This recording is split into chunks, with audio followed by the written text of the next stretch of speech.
I get it, there's a ton of video encoders out there that look perfect on the product page, but when you actually try to get a live stream or a recorded feed going, they end up being more trouble than they're worth.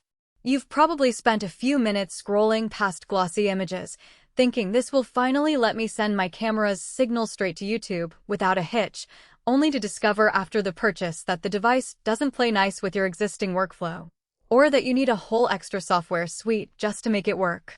That hesitation is real, and the cost of buying the wrong piece of gear can be a wasted budget, lost time, and a lot of frustration when you're on the clock. Link is in the description if you want to check the product details on Amazon. The Matrox Monarch HDX is positioned as a dual-channel H.264 video encoder that handles both HDMI and SDK inputs and outputs.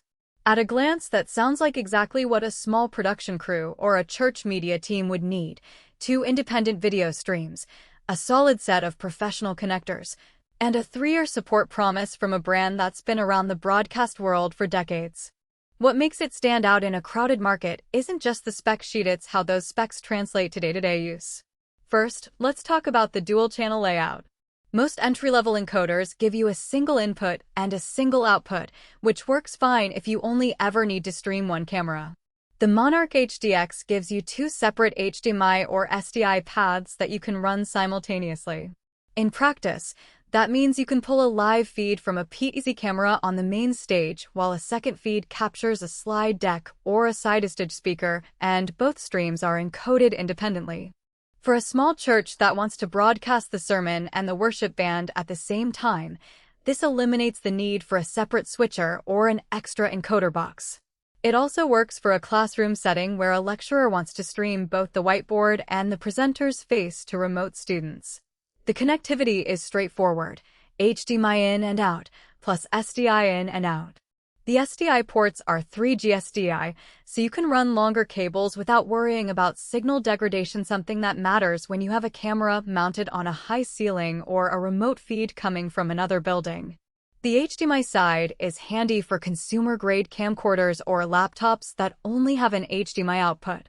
The external power supply means the unit isn't pulling power from a USB hub or a camera's battery, which keeps the video signal clean and reduces the chance of a sudden shutdown in the middle of a broadcast.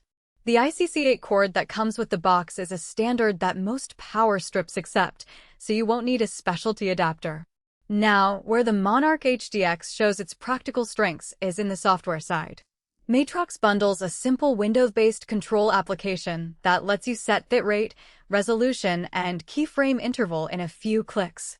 The interface isn't a full-blown NLE, but for most live streaming scenarios you just need to tell the encoder what the target platform expects: 720p at 3 megabits per second for a typical YouTube live stream, for example.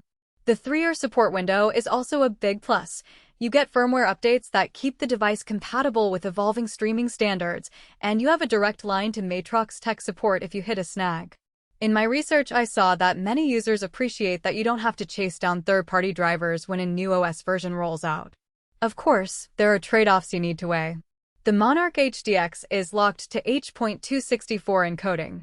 If you're looking for H.265, H of C, to squeeze higher quality into a lower bitrate, or if you need hardware support for VP9 or AV1, you'll have to look elsewhere. That limitation isn't a deal-breaker for most community broadcasters, but it does mean you won't get the future-proofing that newer codecs promise. Another point is that the device does not include a built-in streaming service integration. You still need to push the encoded stream to a platform like OBS, vMix, or directly to a CDN via ArtMP. For people who expect a one-click Go Live button, that adds an extra step in the workflow. Portability is also something to consider. The Monarch HDX is a 1U-sized rack unit with an external power brick, so it's great for a permanent installation in a server rack or a media closet, but it's not something you'll want to slip into a backpack for on-the-go field work. If you need a compact, battery-powered solution for outside events, you'd be better off with a smaller single-channel encoder that's designed for mobile use. So who should put this into their setup, and who should walk away? If you run a small to medium-sized lip reduction environment, think churches, schools, community TV stations, or a freelance videographer who frequently streams multiple camera angles, the Monarch HDX hits a sweet spot. Its dual channels let you expand your production without buying a second box, and